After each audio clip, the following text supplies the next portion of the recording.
बच्चों से, उस समाज से, उस ये से थोड़े छोटे से दायरे में। अब तो फिर भी थोड़ा साधन है, जगह है, उस समय तो बहुत कम था। तो कैसे ये सिर्फ एक महापुरुष का विजन एक्सपैंड नहीं हुआ है, एक महापुरुष का जो कार्य है वो समाज के साथ बढ़ा है, ग्रो किया है, जैसे फसल ग्रो करती है उस तरह से। तो ये है। आप मुझे बोलना नहीं चाहिए, इन लोगों को बोलना चाहिए, पर मेरे से रहा नहीं जाता जो मैंने देखा है। नहीं, अच्छा, ये आपका अपना अनुभव है, जो देखा है उसका अच्छा है। मेरे को एक प्रश्न है, इसके बारे में मेरे को कहीं पढ़ने को नहीं मिला। कृष्ण जी में और हनुमान जी में क्या संबंध है? क्योंकि कृष्ण जी ने जो रथ चलाया उसके ऊपर हनुमान जी का झंडा लगा था, पर कहीं कोई संबंध पढ़ने में नहीं आया। कम से कम मैंने जो कुछ पढ़ा उसमें तो कहीं कोई तो संबंध है कृष्ण जी में और हनुमान जी में। क्या राधिकेश बाबा? वो हनुमान बताएंगे जी बस श्रेष्ठ भक्त हैं। भाई राम जी और कृष्ण में कोई ऐसा वो नहीं है, वो भी विष्णु के पिता है, वो भी विष्णु के, तो वो उनके सेवक हैं, तो इक्विवेलेंट तो वही रहे। तो अपने स्वामी के वो अब कृष्ण रूप में है तो वही एक। अब जैसे आप हैं, आप इनके सामने पति के रूप में हैं, इनके सामने भाई के रूप में हैं, उनके सामने अपने बच्चे के सामने पिता के रूप में हैं तो आप एक ही वो। आपका जो ऐश्वर्य है, आपका जो भी कुछ है, उसमें तो कोई परिवर्तन है नहीं, अलग अलग संबंध हुए हैं। इसी तरह से जो राम है वो कृष्ण है, वो उनके सेवक हैं, तो उनके स्वामी की सेवा के लिए वो आए हुए हैं इस तरह से। पर ये प्रसंग कहीं मेंशन क्यों नहीं है? किसी भी ग्रंथ में कुछ भी मेंशन नहीं है। कुछ चीजें अंडरस्टूड होती हैं। पर एक जो बात है ना, भीम को हनुमान जी मिले हैं, महाभारत में ही है थोड़ा। महाभारत में दो चीजें हैं, एक तो भीम को हनुमान जी मिले हैं, एक अर्जुन को मिले हैं। भीम भी जो है उनके वायु पुत्र हैं और हनुमान जी भी हैं। इस तरह से वो जो भाई भाई वो भी वायु के पुत्र हैं, वो भी वायु के पुत्र। आप कुछ बोल रहे थे मुरलीधर जी, आप बता रहे थे कि कुछ संबंध है, कहीं पे मेंशन है इनका? नहीं, महाभारत में ही है इसकी कोई चर्चा। संबंध का तो कुछ नहीं बताया उसमें, लेकिन ये जो कथा है कि वो रथ पर आकर बैठे हैं, वो चर्चा है। क्योंकि जिस समय भीष्म पितामह ने बाण मारे हैं हनुमान जी को, तो 8वें दिन के युद्ध में बड़ा भयंकर युद्ध हुआ, तो उसमें हनुमान जी जाके गिर पड़े, सब रथ भी टूट गया, ध्वजा भी टूट गई। तो उस समय हनुमान जी ने वहाँ कहा है कि मुझे जो तीक्ष्ण बाण मारे हैं, मुझे आज भीष्म के बाणों से जो चोट हुई है वो मुझे रावण के बाणों से भी चोट नहीं हुई थी। तो वो हनुमान जी की विजय के लिए सदा उस ध्वजा पे विराजे हैं।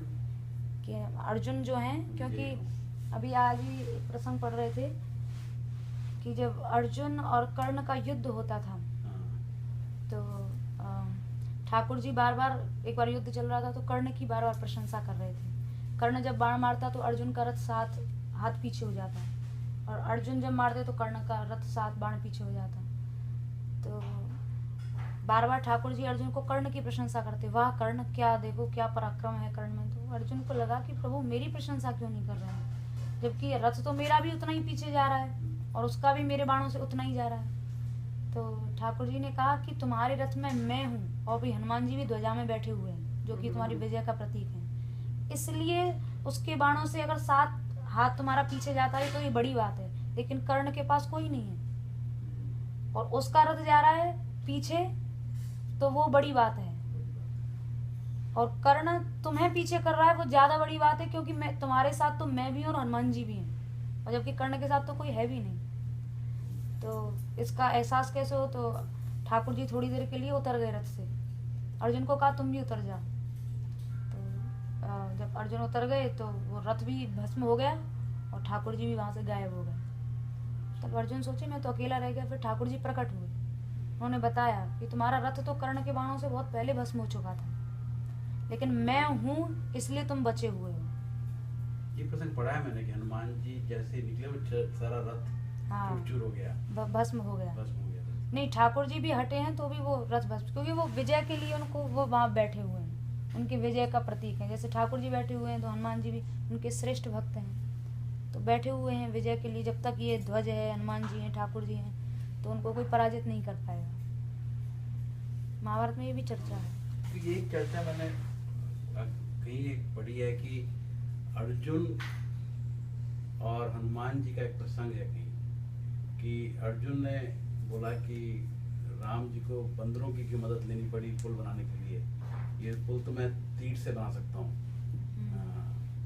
पर उस मतलब जहाँ तक मैंने पढ़ा है बहुत ही कम प्रसंग मिलता है इसको पढ़ने में कि उसने बार बार पुल बनाने की कोशिश की बाणों से और वो टूट गया।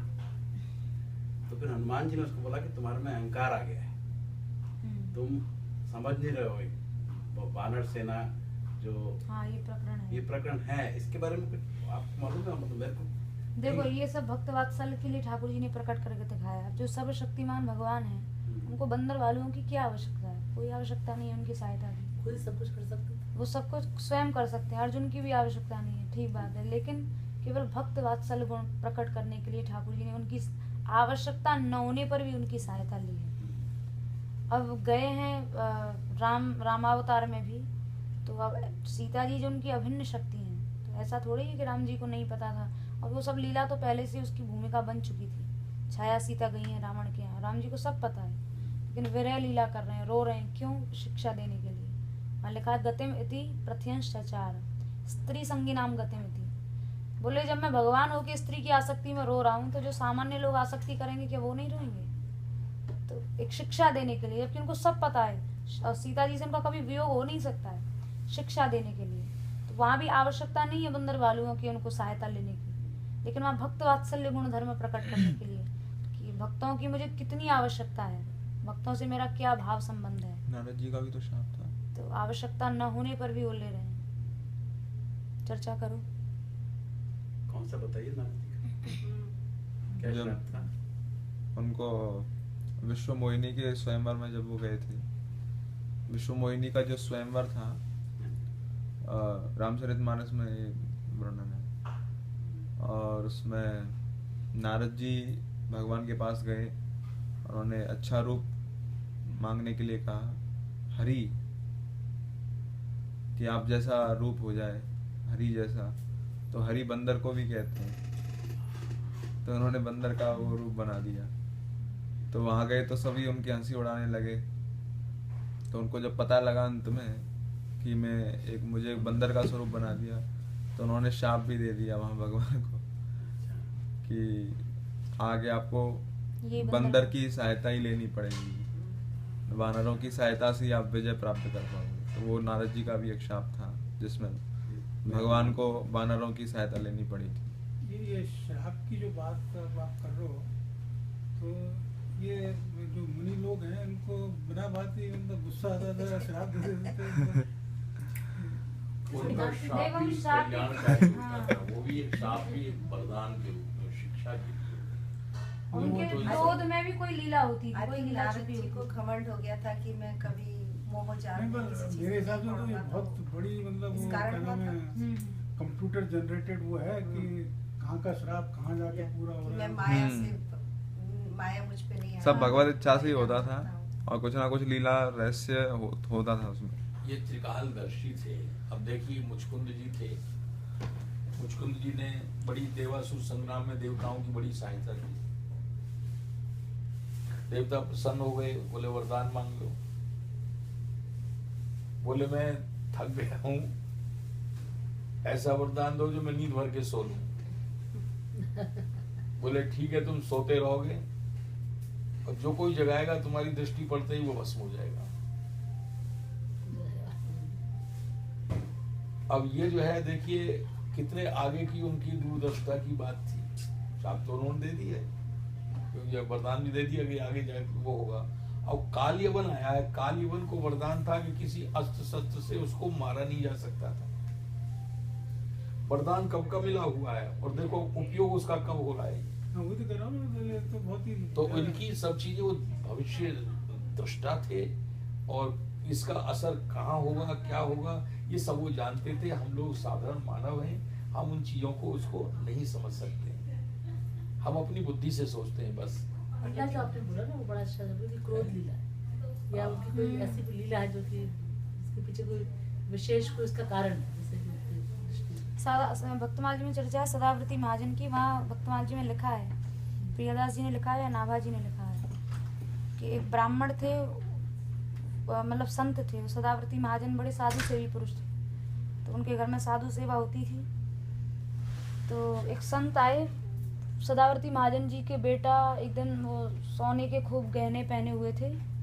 तो उन संत के मन में लोभ पैदा हो गया और लोभ से उन्होंने उनके बेटे को मार डाला, धन के लोभ से। वो संत थे पर उनको लोभ हुआ। लेकिन वहाँ नाभाजी लिखते हैं कि वो संतों को जितने काम है, क्रोध है, लोभ है, ये सब भगवान की इच्छा से, एक लीला की पूर्ति के लिए ये सब विकार पैदा होते हैं। उनके विकार में हमारे विकार में बहुत जमीन आसमान का अंतर है। हमारे सामान्य विकार हैं और उनके लीला पूरक विकार हैं। वो लीला की, ठाकुर जी की कोई ना कोई बने हुए विधान की पूर्ति के लिए उनको ये सब विकार ठाकुर जी की इच्छा से पैदा होते हैं। तो भक्तमाल जी में लिखा है नाभाजी ने कि संत को ऐसे लोभ पैदा नहीं हुआ, ये ठाकुर जी की इच्छा से लोभ पैदा हुआ।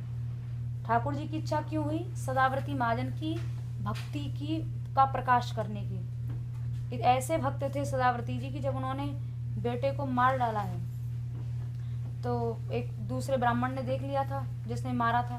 तो वो सदाव्रती महाजन के पास गए, चलो मैंने देख लिया तुम्हारे बेटे को इस संत ने मारा है। तो बोले अब तुम चुप रहना, तुमने हमें तो बता दिया, आगे किसी को बताओगे तो हम उल्टा तुम्हें पकड़वा देंगे कि तुमने हमारे बेटे को मारा है। तो वो बेचारा चुप हो गया, नहीं तो वो बेचारा खुद फंसता।